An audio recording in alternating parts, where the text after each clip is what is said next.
out there nowadays be like, man, I want to do something really cool to my car. I don't have a lot of money. What should I do? Well, definitely don't put Underglow on it. How you doing, Negative Jesse? Better than you, man. That's good. I'm glad to hear that. That's a step in the right direction. Whatever, dude. I'm out of here.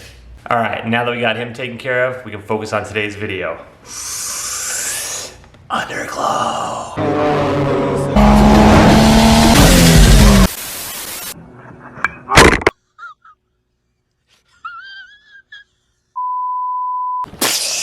Welcome back to the channel, guys. Welcome back to Phoenix, Arizona, and welcome to another video. So if you're anything like me and you saw Fast and the Furious back in the day, you probably wanted Underglow on your car. But you know, I was in high school at the time. I didn't have a lot of extra money. It was gonna be up to my parents to pay for it if I was gonna get it. That was nothing they were gonna do. Fast forward, LEDs have come out, Underglow has become wicked cheap, and I happen to have the perfect car to put it on. Now, just between you and me, I don't think Underglow belongs on every car. I do think the Eclipse is one of those cars that qualifies for it. Maybe even my 350Z, we'll see. But in any event, you clicked on this video probably because you want to see it get installed and get my 2 cents on it. So let's head over to the garage and get started. Now, if you hadn't clicked on this video, you'd probably have to read these instructions, and they're actually not bad. They're basically picture-based, but because I'm gonna be doing the install for you, you're not gonna need those. You will, however, need this kit to do this. Link is in the description. Use that link. Use my link. Use that link. All right, so the kit comes with one bag. Instructions, a card, thank you very much, blah, blah, blah. Once you unbox everything, get it out of the bag, this is basically what the kit boils down to. You've got 2 LEDs for the rear, wires connecting those to the 2 LEDs for the middle of your car, wires connecting those to the 2 LEDs for the front of your car, and then those have disconnects and they go to the Bluetooth controller box, which really isn't a controller, you just have to mount it on the car somewhere, and then it's controlled via your phone with an app. Now, highly recommend before you do the install, you test the system. Best way to do it, in my opinion, hook up the cigarette lighter function, tie these two together, throw a little tape on there. Definitely don't send power to it with exposed wires. You'll short the system. But let's do that real quick just to make sure these lights are working. It's another scorcher. So freaking hot in here. Connect the red to the red, black to the black. Tape them off to keep them from shorting. Don't ask me how I know. Plug them into something. Time for a test. Turn the key on. Cigarette lighter in. Oh, it's working. It's working. It's working. Oh, no, it's not. Why isn't this side? That would probably mean we got a loose connection here, right? There we go. Now we're talking. Now we're talking. The instructions will come with the app that you need to download. It says LED whatever. So we need to find SP110E is what we're looking for on the Bluetooth. If you don't see it when you're there at first, you can just scroll down, it'll refresh. I think that's the right setting down there. It's in the instructions. Enter. Now we got this. We're in solid color setting. So we can go to green. Oh, I hit blue. Green. There we go. You can go to do-it-yourself colors, so you start with blue, mix in a little red, pink, bring it down a little bit to some green. Hopefully you guys can see what's going on there. And then they've got these cool like setting colors. We've got rainbow. There's like 100, I don't know, 120. I don't know how many there is. There's a lot of different settings though. Now I've already installed the kit on the Eclipse, and I think to save time, I'm just gonna show you how I did that. I think it'll be pretty self-explanatory once you see it. Every car is gonna be a little bit different, but legitimately, they all have a front, middle, and back. There's plenty of wire. Like, there's enough wire on there. I think you could probably do a Suburban if you really wanted to. But if you're doing a 2-door or, you know, a 4-door compact, easy, this kit will fit all of those. There was plenty of wire, and I'll go show you now. Should have probably mentioned this earlier, but all the strips have double-sided tape on them. That's all I used for mounting all throughout. The wires were zip tied and stuff, but I didn't use any additional wires or screws on the car. Also, this is the mounting hardware that the kit comes with. You get some little brackets in there for the LEDs with screws and then zip ties. Now, where I put the LEDs was up to me. This is where I decided I like the way it looks once it was done. You don't have to put them in these spots. On my Eclipse, I put them right down here on like the rear tire carrier hump thing right underneath the rear bumper. So one strip coming down here. I overlapped them a little bit so that the lights kind of matched up because there's dead spots here.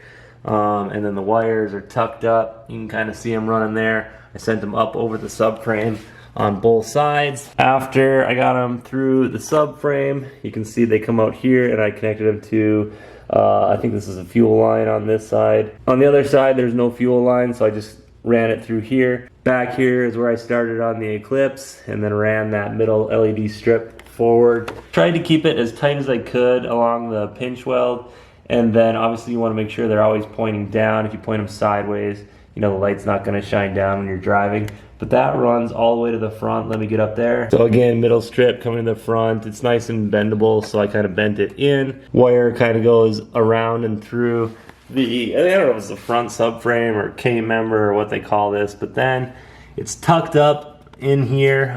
Just kind of used a flathead screwdriver, tuck it up there, a couple zip ties here and there, and then ran the last bit of LEDs right here on the radiator support. They go up a little bit on each side, and then up here, hopefully you can see it, is where I mounted the Bluetooth control box. I just used a little bit of double-sided tape, stuck it there, tried to keep the wires really nice and tight in places. I wanted it to be, if the car ever needed to be taken apart, the system wouldn't get in the way. So if you guys are doing this, make sure you run your wires in spots where if you have to disconnect connectors or remove a radiator, or hopefully not a transmission or an engine, you don't want the system to get in your way. Finally, you're probably wondering how I got power to this. As you can see, nothing glaringly obvious in the engine compartment out of place. The red wire, or the power wire, I wedged into the fog lamp fuse. So basically just pulled out the fog lamp fuse, jammed it in there. As you can see, the cover still shuts just fine. Little red wire coming up the back. Actually, you can barely make it out right there. And then the ground wire, I ran back along the strut tower here, and I grounded it on this little thing behind the battery, because I wanted to be able to take the battery in and out, disconnect it, whatever, without having to mess with the wire for the underglow. So really this kit should never have to be touched again unless we wanted to rip it out. Depending on when you're watching this video, keep an eye on the description. I'll update it if anything bad happens with like the LED lights, or the double-sided tape starts to let go. That way if it's 2-3 years down the road, you'll know if this kit is still worth it or not. Once everything's installed, the key doesn't even have to be in the ignition. You can just turn the lights on. And then I have the system set to off right now, but if you pull up the app, reconnect, and I've got it set all the way to dim, turn it up, there it is. Make it green, make it pink, make it white. Ooh.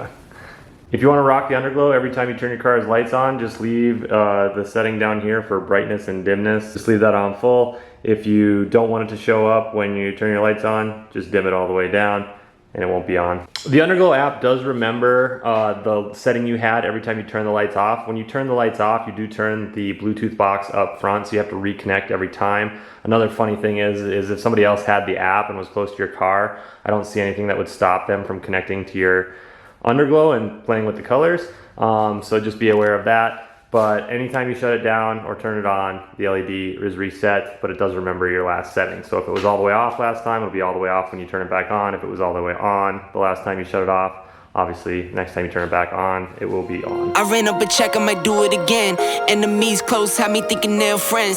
10 toes down, I'll be free until the end. Crib outside the city, I don't feel safe in my hands. Took so many years, I'm just waiting for the wins. I'm in debt to no one but the one who took my sins. I do it for real, there's no reason to pretend. If I do it once, I do it again. Add it up, bankroll, euro, peso, add it up, I'm just doing me, everything is on me, oh you matter what. Add it up, bankroll, euro, peso, add it up, I'm just doing me, everything is on me, oh you matter what. Add it up. You're watching this video at home, what do you want to know about the kit?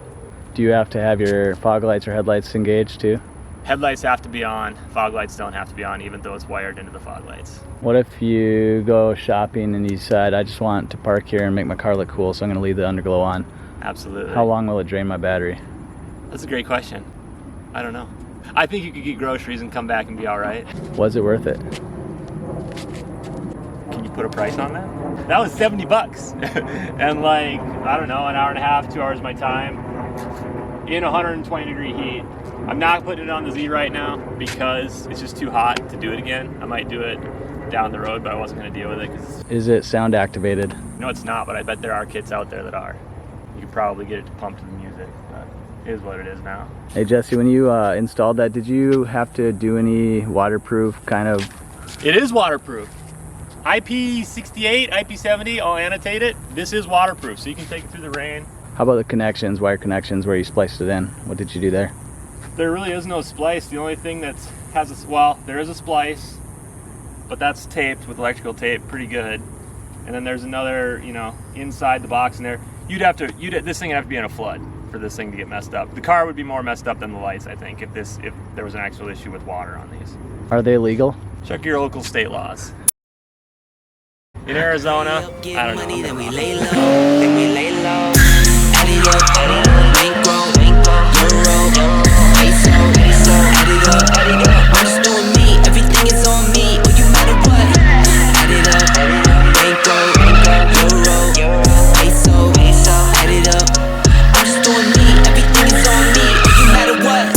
Add it up. Told her if it's all me, everything is on me, gon' back it up.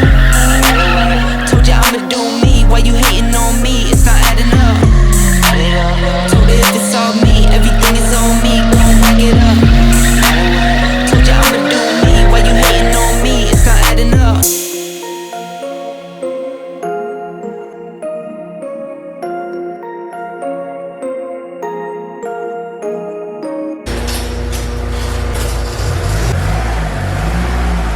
All right, just wrapping this video up. This kit is a middle of the road kit, you guys. There are more expensive ones. There are, you know, less expensive ones. You'll probably get less features with the less expensive, more features with the more expensive. I found this to be a good middle of the road option. That's why I went with it. So far, I'm totally satisfied with it. I don't really have anything bad to say. I did buy this extra kit because I was gonna put it on the 350Z. I don't know if you can see it right now, but I'm sweating in here. It is so hot, I'm not going to do it. So I think I'm gonna give this to one of you guys. So I'm gonna do my first ever giveaway here. All you need to do to be entered, you gotta be subscribed, you gotta like this video, and then comment below, light me up. Enter as many times as you want, and then also go to my Instagram post. I'll put one up with me in the car with the lights. Go over there and like that too, and I'll check. And then probably not, maybe in the next video, for sure the video after that, we'll announce the winner. Obviously this is gonna be an open kit. I've already pre-tested it. You saw me do that in the video. So that's the one you'll be getting. I doubt I'll even put it in another box. I'll probably just ship it in this box with a label on it, but it's totally free to you. Just do those things I said. I think that will do it for today's video, guys. I hope you enjoyed the install of the Underglow on the Eclipse. I appreciate you all so much for watching. Stay tuned for more. I'll catch you in the next one. Listen.